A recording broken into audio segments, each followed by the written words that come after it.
mag-jowa, di ba? Peachy, okay ka na? In fairness na asa, di ba? Diyos ko, ano ba yan? Niyak ako talaga si Goma talaga. So, tapos Then, na the natatouch din ako kasi kay Miss Regine dahil kahit busy siyang tao, di ba? Dumating siya dito. Sobrang busy nito, no? Hindi, binigyan ng Sabay si Ogie, sila Ray. Di ba? Oo. Okay ka na? Okay na, umiyak lang po ako kasi, ganun talaga ako, iyakin ako. Okay, the only reason why we're discussing this is para... Ang late lang ng di ba? Para tapos na, di ba? Kapuso pa naman tayong Oo dalawa. naman, no? Di ba? At Ayoko Peachy, naman yung gano'n, nagkikita-kita. Pinagharap-harap namin kayong tatlo para magkalinawan at sa ganong paraan, makapaggawa tayo ng siguro mga pointers para hindi na ito maulit in the future. Yun nga, lesson learned na nga na... From your end, ano yung lesson learned? Pag magkakaibigan nga, siguro talaga, bago mag-comment-comment or magkwento kahit kanino, siguro dapat muna, yung talagang kayo-kayo mag-usap or yung hindi yung magulo. Kagaya nga nun, sabi nga ni Regine, in-explain niya sa akin na baka kasi maingay, kaya medyo malakas yung boses ni Goma. Sabi ko, ganun ba yun? Sabi ko, yun ang sabi niya na baka kasi daw malakas Kasi ang akala niya, baka hindi kasi ko nga tatlong beses ko nga sinabi. Ano sinabi mo? Di mo narinig. Tignan mo nga. Gagawin ko na naman ba? Hoy, hindi siya ganun Oo, tatlo. So, parang feeling ko, sobrang inasar-asar mo ko, na parang... So whatever that person is, I have nothing against it. Yeah. Oo. Do you believe that? Do you believe that, Kahit Peachy? ano pang sabihin nila, wala akong pakialam. It doesn't matter to me. Di ba? Ganun talaga eh. Naniniwala ka doon sa sinasabi niya? Alam mo, dahil nga si Goma nga, di ba, minsan nga sabi nga niya, sa trabaho, minsan may nasasabi siyang gano'n-gano'n, na minsan hindi niya minimin, tapos minsan kausap mo siya, tapos sige na, okay na yun. Siguro busy din siya, hindi ka alam kung ano, hindi natatapos ang usap. Parang, ganyan, tapos, okay na yun, aminin mo siya, okay na yun, sige na, wala na yun. Yung parang laing gano'n, so ako, sige, yun na lang. So, ganun nangyari. Ikaw, Parang hindi ko Goma? matuloy-tuloy yung sasabihin ko. Anything you learned from this experience? Next time, mag-chismis ako sa'yo. Sa isang maliit na kwarto na lang, at ibubulong ko sa'yo. No, but seriously, Ganyan Goms. talaga, seriously. Ang feeling kasi ni Peachy, you also didn't give her the time of day when she was trying to confront you, clear things out with you. Only because, I think, it was just a talk. Okay. I have For you, nothing it was against anybody. Sisya mo pa nga, Not di ba? a big deal for you. Alam mo ba masaya ako lagi pag nakakasama ko kayo? Hindi Kasi mo alam yan. magsasayaw siya nun eh. Ako pa. Hindi nga Kaya siya kanta siya masaya. nun. Kaya nga ako naiiyak ngayon kahit di kita jowa kasi nga. Nahurt ako. Hindi lang tungkol naman doon sa sinabi mo. Nahurt ako sa nangyari sa ating dalawa. Alam, Di ba? Tama na, Peachy! I understand how frustrating it is. Enough na. Because, yung mga tao na, well, ito na, sa akin, hindi naman close. Ang dami ko ano nung kababuyan ang sinabi tungkol sa pagkatao ko.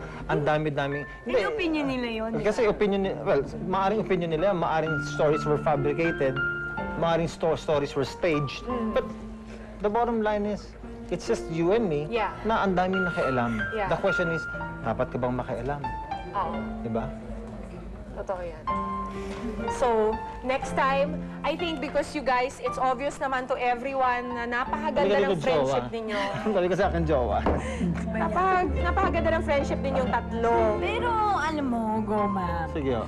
yung mga Sige, opinion din ho. ng ibang tao, siguro para matapos na rin to, di ba tayo tapos na, di ba?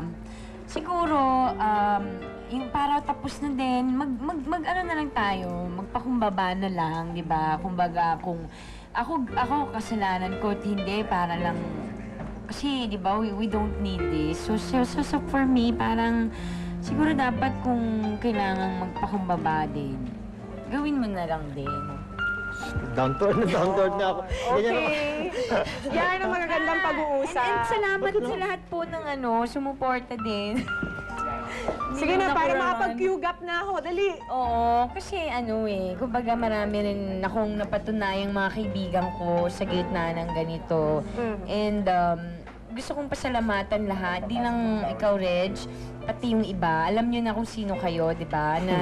Na feel ko na talagang sobra rin yung affected for us, who cried and Yeah. everything. And, ayun din, for me and Eric, ganyan-ganyan. So, yun. And with that, we'd like to thank, of course, you, Peachy. Ikaw, may pasok ka naman talaga. Pero thank you, Goma, for being, for the humility. For coming over, settling this with Peachy. And of course, Regine. Anything you wanna say? Regarding, I have nothing against Eric. About Eric. Whatever his preferences are, I have nothing against it. Talaga. And there's nothing to be sorry about because hindi ko alam eh. It was just, katulad yan na sinabi natin, these are just talks among other people na napagkwentuhan lang. And Pero I in will not, I fairness will to not, I will, Eric, hindi naman siya re-react din. Hindi naman. Oo. Mabait yun, mabait. Mukhang mabait nga. Sobrang Oo. mabait. In fact, nung tinanong siya, kailangan pa ba mag-apologize sa'yo si Goma, sabi niya, hindi. Not even. So, Peachy, thank you so much. Goma, Basta gusto ko makita ka lang masaya. Oo, hindi lahat naman Thank you for tayo. doing Lahat this, tayo, finally. Diba? Dapat maging masaya. and Regine for changing your blouse several times out of stress. Muntik na ngang Alam mo, dumiretso tagal- mga ang tagal- nadamay. ang tagal- ang tagal- Sorry na tayo sa lahat ng nadamay. Para tapos na.